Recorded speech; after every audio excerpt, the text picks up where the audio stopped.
Ya, lo primero que saludarlos, obviamente, espero que estén súper bien. Siempre es un agrado verlos, aunque no estén con la cámara prendida, pero eh, siempre va a ser más bacán poder encontrarnos como en vivo y en directo, ya que una clase grabada. Por lo mismo, pienso que a partir de la próxima clase ya debería yo pedirle justificación a quienes no vienen, porque hay algunos que me escriben porque tienen problemas de internet, pero ustedes ya saben que el miércoles a las 11 de la mañana tienen clases con comprensión histórica del presente, por lo tanto, haber programado otro tipo de cosas es como haber faltado al colegio, ya por lo tanto tienen que justificar. Y también, y los que no justificaron nada, peor todavía. ¿Ya? Así que eso, además porque estas clases que vamos a compartir como online es para que yo los vaya acompañando con el trabajo final, pues. Así que ni siquiera son clases propiamente tales, como para ir retroalimentando lo que vayamos avanzando. ¿Ya? La clase de hoy día la vamos a dividir en tres partes pequeñitas. ¿Ya? La primera tiene que ver con revisar estas lecturas que yo les dejé, que espero hayan revisado, y si no, las revisamos aquí, pero que yo las consideré un poquito complejas de leer, pero que tienen ideas bastante sencillas, así que no es tan largo lo que tenemos que hablar al respecto. En una segunda instancia, les voy a pedir que me cuenten cuáles fueron sus temas, que yo les pedí que ustedes como que aterrizaran un poquito más en función de que no fuera como un tema tan general, sino que lo revisaran como más en concreto. Y en tercera instancia también, es importante que yo les muestre la pauta de trabajo, ya para que ya lo vayan pensando de manera como mucho más concreta, para que no sea solamente como la idea abstracta de tener que hacer un trabajo, sino que ya se pongan a escribir. Y también me gustaría, que esto no es un apartado de la clase, sino que me gustaría que definiéramos una fecha en el calendario que a ustedes le acomode para que me entreguen como un borrador, porque la idea no es que lleguemos a diciembre y me entreguen un trabajo sin que yo los haya retroalimentado antes. Y así, por ejemplo, 2 semanas antes, yo les puedo decir, mira, tu trabajo va maravillosamente, sigue así, o mira, tu trabajo es pésimo y te va a sacar un rojo si sigue así. Pero es importante que ustedes lo sepan antes de sacarse la nota, ¿ya? Para que no fracase estrepitosamente de manera sorpresiva, sino que vayamos acompañándolo bien, ¿ya? Eso. Me gustaría saber, ¿leyeron los textos? Sí, no, pueden subir o bajar la mano, como quieran. Leyeron los textos, ¿quién lo leyó? La Mónica, la Renata. Y el resto que no hizo nada, la Pilar también subió la mano. La Vale Matamoros también. Ya. No sé cómo estarán de audio, pero me gustaría escucharlos. Si no pudieron entender nada de los textos o entender muy poco de los textos, es importante que lo digan también, porque no es la idea que me empiecen a chamullar aquí con, "Mira", no, sino que díganme, este texto no lo entendí tanto, solamente pude extraer esta idea, ¿ya? Así que, Vale Matamoros, no sé si puedes prender el audio para comentarme qué te llamó la atención de los textos, si pudiste rescatar algo o no. Estará. Hola, sí, sí, me costó un poco entender los textos, Ya, pero pude sacar alguna idea ya, muy bien. que explicaban que ahora el análisis no era tan como personal y pasaba a ser más descriptivo. Ya, También que mencionaban los actores y que se dividían en dos. ya, Anoté que había uno que se llamaba individualista metodológico y ya, otro que se llamaba holistas, ya, muy y bien. que tenían cierta como importancia en los grandes procesos. Muy bien. Tú mencionaste como las corrientes de historiadores que existían. Y el segundo texto, que no recuerdo cuál era su autor, déjenme mirarlo. Lo tengo por acá. El segundo autor, que es Gómez Urdanes, nos comentaba que existían dos tipos de historiadores, que eran los que se enfocaban más bien en los individuos, en la acción de los individuos. Por ejemplo, cuando uno habla de la historia, generalmente uno hace alusión a grandes personajes. Por ejemplo, si pensamos en el surgimiento del cristianismo, ¿qué personaje se nos viene a la mente de inmediato? Dígamelo, es muy fácil. Jesús. Jesús, obvio. Sabemos que es un personaje histórico que nos ha costado desentrañar desde la historia que existió realmente o no, pero las fuentes nos dicen que sí, tienden a decirnos que sí fue un personaje histórico. También Poncio Pilatos, qué sé yo, se nos ocurren personajes clave. O cuando hablamos de la Segunda Guerra Mundial, ¿a quién se nos viene a la cabeza de inmediato? Hitler. Hitler. Hitler, obvio, Stalin, ¿ya? Churchill. Eh, Generalmente la historia tradicionalmente está narrada desde la acción de personas individuales, pero existe otra corriente de historiadores que dice que las personas son importantes, sí, pero siempre están como insertas dentro de un colectivo, dentro de un grupo, y lo importante es entender cómo actúan los sujetos históricos como colectivos. Por ejemplo, en este caso, Hitler, que podría ser muy famosísimo y muy interesante de analizar como persona, pero Hitler es un representante de gobernantes totalitarios, de gobiernos totalitarios que sucedieron como una masa en la Europa de la primera mitad del siglo XX. Por lo tanto, no lo tenemos que entender como un individuo aislado. ¿Ya? Y a eso se refiere el segundo autor, que existe como la tensión en cómo estudiamos la historia. ¿Lo estudiamos enfocándonos en los personajes o lo estudiamos enfocándonos en los colectivos? Y desde mi propio parecer muy humilde, yo prefiero los colectivos, porque estudiar solamente personas aisladas es un poco desentender el contexto que las envuelve. Ya, pero muy bueno que rescataras eso, Vale Matamoros. Mónica, no sé si tienes problemas de internet, pero intenta compartirme alguna idea que te haya llamado la atención. Sobre el primer texto, si se pudiera definir, o sea, resumir en una frase, sería que todo cambia. Que cambiaban, no sé, las personas, la forma de ver la historia, de analizarla, como todo está en constante cambio. Y también había otro texto que decía que la historia nunca permanecía como en un solo lugar, sino que siempre estaba avanzando. Muy bien. Eso también. También que en el segundo texto me acuerdo que como que había que hacer una historia sin puntos de vista, ni moral, ni ético, ni nada, sino que era decir tal cual como fue algo. Eso. Qué difícil ese último punto, porque los que hacemos historia, yo como profe, y ustedes que estudian historia, y que yo les voy a pedir que hagan historia haciendo este trabajo, es bien difícil que nos aislemos de nuestras propias creencias, porque cada uno de ustedes va a tener una creencia religiosa, una tendencia ideológica, una mirada ante la vida que la va a plasmar, lo quiera o no, en su propia investigación. Por lo tanto, eso es como, hay que tratar de ser objetivo, pero sabiendo que nunca lo vamos a conseguir en un 100%. Eso. Y lo otro que me llamó la atención que tú rescataste del segundo texto es que todo cambia, ¿ya? Efectivamente, el segundo texto, el de Gómez Urdanes, nos hablaba acerca de cómo es importante que reconozcamos que existen dos categorías de análisis cuando vemos quiénes participan en la historia. En primera instancia, tenemos a los sujetos históricos, que son todos aquellos que participamos de la historia, todos nosotros. Obviamente, Carlos Tapia Quirós no es un sujeto histórico por sí mismo, sino porque soy un profesor, soy parte de un colectivo que actúa en la historia, el profesorado chileno en el contexto del 2020, qué sé yo. Ustedes también son una generación de jóvenes, ya participan de un sujeto histórico bastante relevante, porque son la generación que movió casi el estallido social. Yo también, somos parte de esa generación, así que somos parte de sujetos históricos mayores. Pero también lo distingue el texto de lo que son agentes de cambio. No todos los sujetos históricos son agentes de cambio. Y no sé si alguno de ustedes logró captar cuál era esa esencia o la definición de lo que era ser un agente de cambio, que no era como tan difícil, porque el mismo nombre lo dice. ¿Qué significará ser un agente de cambio? Yo puse individuo o colectivo que va por el cambio. No sé qué más podía sacar de eso. Ya, pero va por el cambio de qué cosas. Hablaba igual como de lo social. Sentí que se inclinaba como más por lo social. ¿Ya? Aunque no solamente lo social, puede ser lo económico, lo político, lo cultural, lo geográfico, da igual. Lo importante es que los agentes de cambio son los que mueven los cambios en la historia. Y tal como lo comentábamos en la clase, los cambios producen cambios de estructuras mayores, ¿ya? Que no se perciben en nuestra vida, porque probablemente muchas personas viven su vida sin darse cuenta de grandes cambios. Por ejemplo, alguien que vivía en la Edad Media, que duró como 1000 años, probablemente nunca se dio cuenta de un cambio de las grandes estructuras, porque no se modificaban tan rápido como en la actualidad.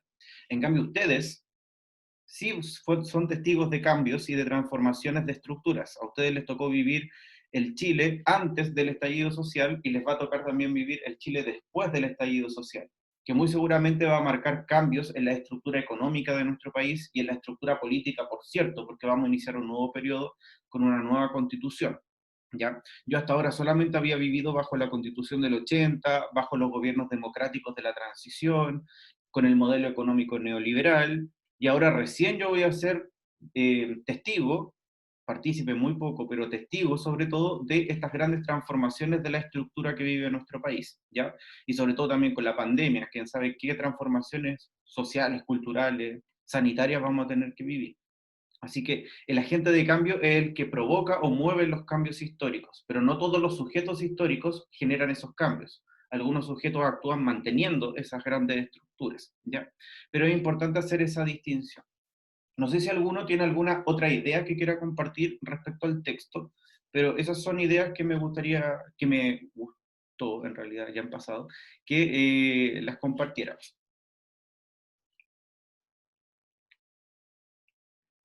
¿No? Bueno, ya. Continuamos con la segunda parte de la clase entonces. La misión que tenían ustedes hoy día era comentarme la temática que querían trabajar, pero también con una bajada mucho más concreta, ¿ya? En el sentido de que no fuese como un gran tema que fuese inabordable en su proyecto de investigación, sino que fuera como más bien acotado. No sé si alguno ya llegó como a alguna conclusión de lo que quería trabajar y sobre todo a raíz de lo que vimos en la clase. Yo espero que todos la hayan visto, ¿ya? Eh, y no se la hayan saltado. Pero la idea es que también el análisis de ese tema histórico venga desde lo que revisamos en la última clase. Y después les voy a comentar lo importante que es.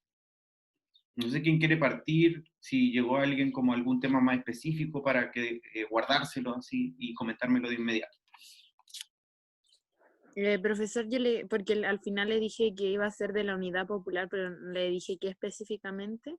¿Sí? Y en realidad quería como pedir su consejo porque quiero analizar como dos etapas, ¿Ya? que es primero cómo el gobierno de Allende y todo, cómo fue cayendo poco a poco, como todos los factores que hubieron para que finalmente hubiera un golpe de Estado. ¿Ya? No sé si eso es muy grande. Eh, em, ahí tienes como dos grandes como cosas, ¿ya? La primera es como estudiar la polarización social de la época, que es como ¿Ya? la previa a la caída de Allende, y el golpe de Estado propiamente tal. No sé cuál de las dos te inclina No, más. o sea, lo que pasa es que quería analizarlo, por ejemplo, como, no sé, Estados Unidos con el archivo desclasificado de la CIA, como que dijo que, eh, como que provocó las dictaduras y que poco a poco también le fueron cerrando las puertas económicas a Chile para que no surgiera el paro de los camioneros y todas esas cosas. Ya, Eso pero, quiero viste, ver. yo creo que ya identificaste el tema, po. Tu gran tema es el intervencionismo estadounidense en el gobierno de Salvador Allende. Ah, ya. ¿Está Ya, listo? eso quería. Ya, gracias. Ahora, pregunta para ti, Mónica. ¿Viste la última clase, cierto? Sí. Muy bien. De todas las características de la manera de analizar la historia, ¿con cuál crees que se relaciona mucho más tu tema? Em, como más económico-político. Ya, en la dimensión económica política, ya, muy bien. Pero también hay otras estructuras que tú estás analizando, porque el intervencionismo estadounidense, ¿qué sería para el gobierno de Salvador Allende? Una, Ay, no sé, profe. una causa de su Ah, caída. ya, ¿Ya? sí. Y sería una causa ideológica, política. También estaría estudiando la multiescalaridad del proceso, porque si bien el gobierno de Salvador Allende es chileno, está hablando de la intervención de Estados Unidos, por lo tanto está hablando de manera multiescalar, no está hablando de Ya. manera nacional solamente. También está estudiando sujetos históricos, está estudiando al presidente y a un Estado externo y cómo actúa en la gestión de este presidente, ¿ya? Así que viste que hay muchas categorías de análisis que estás haciendo en un mismo tema, para que lo tengas en conciencia cuando estés redactando, ¿ya? Para que tengamos como el lenguaje técnico adecuado. ¿Ya? Pero muy buen tema, ¿ya? Entonces, el intervencionismo estadounidense en el gobierno de Salvador Allende. Ya. ¿Quién más? Yo, profe. ¿Quién dice yo? Pilar. No sé si se escucha muy bien porque tengo el internet malísimo. Es increíble, no te preocupes. Ya. Ya, Mi tema era la revolución pingüina, o sea, así como general. Pero me gustaría enfocarme en por qué estaba luchando y cómo se organizaron para realizar todas las manifestaciones y todo eso. ya, ahí tienes dos temas que yo te recomendaría elegir uno. El primero sería como las causas de la revolución pingüina, el por qué se generó. Y el otro tema sería como las formas de organización o las formas de protesta que eligieron los pingüinos como para manifestar sus peticiones. ¿Ya? Ahí, ¿cuál te llama más la atención?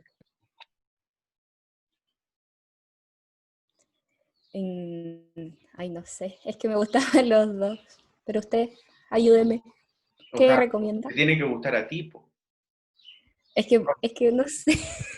Si tú me preguntas cuál sería la más fácil es las causas de la revolución pingüina. Pero si tú me preguntas cuál sería la más entretenida, las formas en cómo se manifestaron.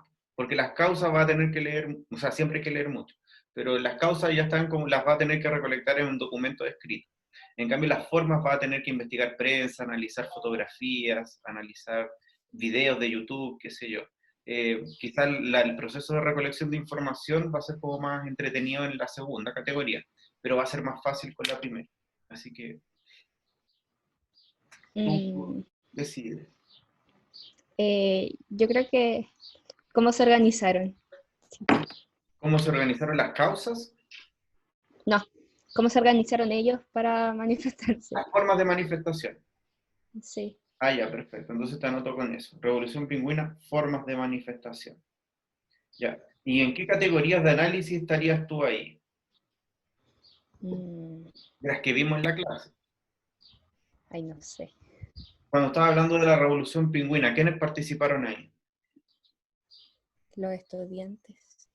¿Y qué serían los estudiantes cuando hicimos el análisis de la historia? Eh, ay, no sé. Lo hablamos recién, po. Perdón, es que estaba leyendo algo. Eh, ay, no sé. Los estudiantes serían sujetos históricos. ¿Ya? Ah, Son sujetos ya. históricos, son actores de la historia. Y la pregunta es, ¿fueron reales agentes de cambio? ¿Ya? ¿Consiguieron cambios?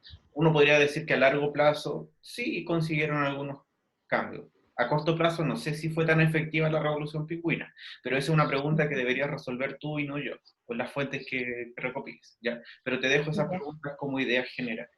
Pero me parece ya, un muy buen tema, ¿ya? ¿Qué ya, más? gracias.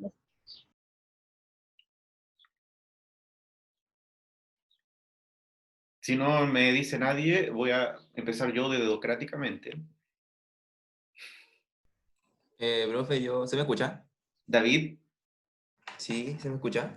sí, te escuchamos excelente, con Es sonido... que sí que lo escucho apenas. ¿Me, A ver, espérame. ¿me escuchas mal? ¿Ahora sí? O sea, siempre te escuché increíble. Ya, ahora sí. Es que yo quería hablar de los temas que pasó en Colombia, pero me daba la duda en centrarme, o sea, lo que pasó obviamente con el tema del narcotráfico, con Pablo Escobar y todo. ¿Sí? Quería hacer como que más lo económico, pero también me interesaba un poco lo social porque empecé a investigar un poco y digamos que si bien toda esta historia de lo que pasó con Pablo Escobar y el tema de la corrupción y todo, había gente que igual de todas maneras como que lo alababa, por decirlo así, idolatraba. Sí. Entonces, igual me quería centrar un poco más socialmente, como cuáles fueron los motivos para que esa gente pensara que Pablo Escobar fuera un personaje, si bien se puede decir malo, pero a la vez bueno. No sé si se me entiende el concepto. Ya, te entiendo perfecto. Me parece que es un gran tema, maravilloso, que podría ser incluso hasta tema de tesis de universidad. Eh, la única recomendación que te hago, David, es que quizás no sería tan conveniente que lo centraras únicamente en la figura de Pablo Escobar, sino que lo centraras más bien como en el colectivo, de cómo las personas o la población, sobre todo más vulnerable, la gente de clase más baja, siente que finalmente los narcotraficantes como actor colectivo Ah, ya. resultan ser protectores más que sujetos violentos o más que personas que representan una amenaza a la sociedad, producto de que el Estado, que debería ser el actor que los proteja, no lo hace, ¿ya? Entonces, ¿cómo se produce esa relación entre la sociedad civil y cómo mira al Estado y cómo mira a los narcotraficantes?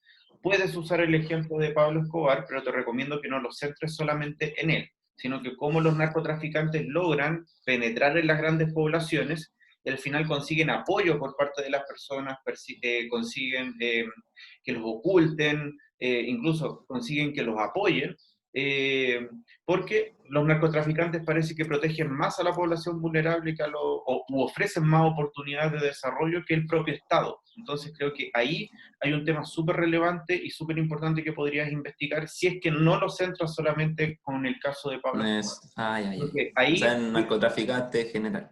sí, porque si no, corre el peligro de hacer como historia pop, como, sería un buen artículo periodístico, muy interesante, pero no sería un trabajo histórico, ¿ya? Un trabajo periodístico es como, se centra en algo muy concreto. La historia es como tratar de interpretar una realidad social. Y si te centras solo en Pablo Escobar, te quedas como en el hecho mismo y la idea es interpretar como el fenómeno en completo, ¿ya? Así que por eso te recomiendo eso. Ah, ya, perfecto. Ya, entonces, bien, no sé cómo escribirlo ahora. Narcotráfico en Colombia, relación con la población civil, algo así. Póngale algo así. Ya. ¿Quién más? ¿Yo? Eh, ¿Me escucha? sí, pero no sé quién es. Javiera. Javiera, hola Javiera, cuéntame. Ya yo tengo el tema como de la mega sequía y los efectos o el cambio que ha provocado a nivel nacional. Muy bien. Eso. Ya, pero lo quieres concentrar como, porque si lo ves como a nivel nacional, sí puede ser, pero no te gustaría como enfocarlo como en algo más concreto, Como como, en alguna región, algo así. sí, ¿O cómo? o lo No quieres sé, lo abordar de estoy manera pensando general, recién, pero no sé. ¿Cómo? o lo quieres abordar de manera nacional, porque también es una opción. Sí, yo creo que mejor a nivel general, nacional. Ya, pero ahí todavía falta bajarlo un poquito más. ¿Qué quieres estudiar de esta mega sequía? ¿Quieres estudiar las causas, los efectos en qué ámbito? Eh, ahí falta un poquito. Em, yo creo que los efectos, en verdad. Ya, muy bien, los efectos. ¿Y quieres ver los efectos económicos, los efectos en la población civil, en las empresas? Y no se pueden las dos, así como O económico sea, y cómo ha afectado a las personas eso. por eso te lo decía, como circunscribirte como a la dimensión económico-social y ver como los Sí, grandes eso. efectos que ha tenido como para el desarrollo de Chile, para el desarrollo de la comunidad, también para las necesidades de esta población. Pero me parece Sí, sí, súper adecuado, ¿ya? Eso, sí, mejor así. ya. Gracias, Javiera. ¿Quién más? Yo, pero Hoy, como un extraterrestre, habla. ¿Quién es? ¿qué? Valentina. Vale Matamoros, cuéntame. Ya, mi tema central sería el crecimiento de la población de edad avanzada y sería cómo el Estado no está preparado para afrontar aquella realidad. El envejecimiento de la gente. Muy bien, Sí. envejecimiento de la población. ¿Y a qué te refieres como con que el Estado no está preparado para eso? Que no tiene las herramientas necesarias como para poder, no sé, satisfacer las cosas que ellos necesitan, la salud también, Ya, la vivienda. necesitamos como enfocarlo eh, como la calidad de vida de los adultos mayores en nuestro país refleja que no estamos preparados para las transformaciones demográficas que se vienen, o sea, que no que se vienen, se vienen, sino que se están viniendo, que es que nuestra población Sí, esté envejeciendo. Envejecimiento de la población y calidad de vida del adulto mayor. En Chile, obviamente. En Chile, ¿cierto? ¿O en general? en Chile. Ya, muy bien, del adulto mayor. En Chile. Perfecto, muy bien. Tenemos 5 temas súper interesantes. ¿Qué más me falta? Me falta la Renata, el Agustín y ese niño extraño que creo que es la Sofía.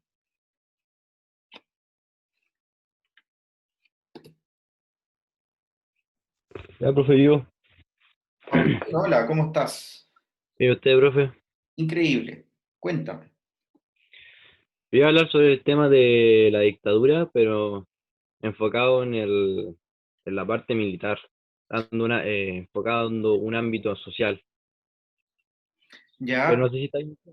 sí, pero habíamos quedado que tú ibas a abordar, si es que no lo anoté, era el tema de la dictadura y lo iba a Sí, abordar a raíz de cómo lo vivió los integrantes del ejército, cómo lo vivieron los integrantes del ejército. ¿Así era? sí, Ya, sí. ya, aquí tienes que elegir qué aspecto de la dictadura te gustaría investigar, porque a mí me queda súper claro tu enfoque, pero como hablar de la dictadura en general es como súper amplio. Entonces, cómo se gestó el golpe de Estado, cómo lo vivieron ellos como ejército en términos como de la violación a los derechos humanos, o cómo se sintieron ellos como ejecutando las políticas de la dictadura. Em, ¿Qué aspecto le preguntarías a este ejército, a estas personas que tú pretendes como contactarte para que te den su testimonio? ¿Qué le preguntarías respecto de la dictadura militar? Lo segundo que dijo, profe, ¿Qué no cosas me fueron acuerdo bien. los derechos Dijo humanos? sí, Ya, perfecto. ¿Cómo ellos visualizaron el tema del tratamiento de los derechos humanos desde el ejército? Muy bien. Punto de vista, derechos humanos. Ya, excelente, súper buen tema. ¿Ya? Eso sí, van a haber como varios escritos al respecto, así que tu mirada tiene que ser como bien original al respecto, ya. Tienes que investigar, porque textos hay al respecto. Me queda la Sofi y me queda la Renata. gracias. Yo, profe, ya no sé qué más decir de mi tema. Igual ahí con mi investigación estuve revisando y ya han investigado sobre eso, del arte como revolucionario. Sí, Así que no sé cómo qué más. pero hay mucho tema de arte y revolución, pero me refiero a si existe, por ejemplo, alguna investigación sobre el estallido social propiamente tal. Es que hice este tema porque vi que hay como un museo, entre comillas, del estallido social, que como que recuperaron varias de las cosas que se hicieron.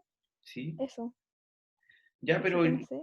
yo encuentro que tu tema ya está como más o menos listo. En ese museo hay como, ¿qué tipo de vestigios hay? Yo no lo conozco, la verdad. Hay esculturas como de intervenciones, también hay cosas que se salvaron de las paredes, como esos que se pegan. ¿Afiches? Como... Sí, sí, de esos que se adhieren como fuerte a la pared. Y cosas así, igual como de particulares, como de gente X que hizo cosas. Ya. Ya, pero yo creo que tu tema ya está como bien delimitado. Estudiar como las expresiones artísticas durante el estallido social. Y creo que ahí tienes que definir qué tipo me imagino que el museo debe estar lleno de cosas, pero ahí tu trabajo va a ser como seleccionar cuáles son los materiales que van a merecer como tu análisis, tu investigación, porque no todos te van a servir.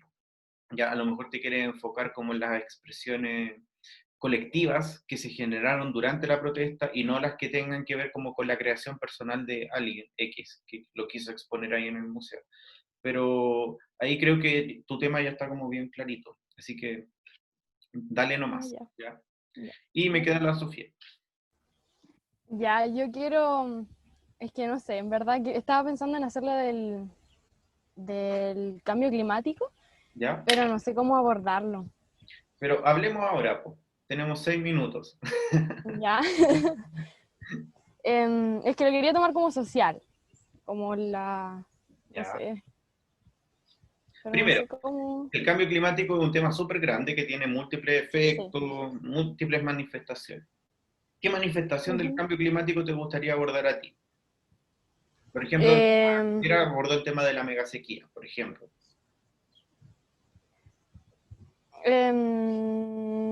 no sé. Mm, Pero cuando tú elegiste el cambio climático, seguramente te imaginaste algo. ¿Qué es lo que te llama la atención? Es que estaba pensando hacer como los cambios que la población como que tiene que hacer, como eso. ¿Se entiende? Sí, aunque todavía Como falta los cambios, un poquito más. Porque a como mí, que lo que tiene que hacer la población para combatir el cambio climático. ya, me parece muy buen tema. Ahora, te quieres concentrar en las políticas públicas respecto del cuidado del medio ambiente, te quieres concentrar en las prácticas ciudadanas, te quieres concentrar en algunas ONG, o te quieres concentrar como en la educación ambiental que se da en los colegios. Tienes muchos temas ahí como para Ujú. enfocarte un poquito más. Yo creo que las políticas públicas podría ser, como lo que tiene Ya, que hacer el Estado. ya, entonces, ya, lo entiendo. Eso sí, tendrías que hacer como una investigación súper documental, que es como los avances que que han tenido los gobiernos respecto de cómo se está protegiendo el medio ambiente. Sí, Ahí como que las fuentes serían como más lectura. Ahora, sí. si te orientas como por otro lado, a lo mejor una entrevista te serviría como mucho más, o encuestas, qué sé yo. Sí, Pero está bien el tema. ¿Te tinca eso? Las políticas sí, medioambientales. sí, Ya. eso. ¿Pero te tinca revisarlas en Chile solamente o en Latinoamérica o en el mundo en general? En Chile. Ya, políticas medioambientales en Chile. Perfecto. Profe, Mónica, que la Vale Contreras tiene mal internet, me dijo que dijera su tema. ya tú vas a ser su portavoz, ¿cierto? Sí, Ya, dijo que quiere hacer lo del impacto cultural que generó y generará el estallido social, ya. que dice que la sociedad luego del estallido cambió y que va a seguir cambiando, que por ejemplo rechazan la historia establecida y eso se ve reflejado en la intervención de monumentos históricos, o que por ejemplo ahora la Plaza Baquedano se llama Plaza Dignidad. Es como eso me dijo. Ya. Encuentro que es un gran tema, que está súper vinculado con lo de la Renata, pero no son iguales. Y creo que necesita redactarlo un poquito mejor como para que esté más enfocado. Eh, Ya. Igual dijo que iba a hablar por WhatsApp con usted si... sí, sí vi que me llegaron algunos WhatsApp, pero como tenía que partir la clase no los pesqué mucho. Pero después lo miro. Eh, Creo que es un gran tema, pero ahí hay que partir de algo primero, porque es como la ciudadanía se empodera y ya no es como un sujeto pasivo, receptor de la historia, sino que ahora es un agente de cambio y cómo cuestiona la historia y eso lo hace a través de la materialización del cuestionamiento de algunos íconos históricos a los que se revela. Por ejemplo, el tema de la Plaza Dignidad, el tema de la Estatua de Baquedano, lo que ocurrió, por ejemplo, hace poquito en Renca, creo, cuando se cambió el nombre de la calle Avenida Jaime Guzmán por Avenida Dorsal, que son como ejemplos súper concretos, pero de cómo la gente reinterpreta la historia y actúa de manera diferente a como lo era antes. Creo que ahí es súper complejo lo que quiere estudiar la Valentina, pero es súper interesante también. ¿Ya? Eso. No sé si alguien más quiere comentar algo, me queda menos de un minuto. Les voy a pedir que salgamos todos de la sesión, ingresen al mismo link, porque en la última parte de la clase les voy a mostrar la pauta de trabajo, ¿ya? Y con eso terminamos la sesión del día de hoy, ¿ya? Profe, Dime. espera. Es que la Alison me habló y me dijo que había tenido un problema porque se quedó dormida, porque su hermana estuvo como odiando anoche, entonces había dormido súper mal. Así que me dijo que si se podía meter a la siguiente sesión. Ah, sí, obvio, pero voy a cerrar esta e ingresan en la siguiente, ¿ya? Ya.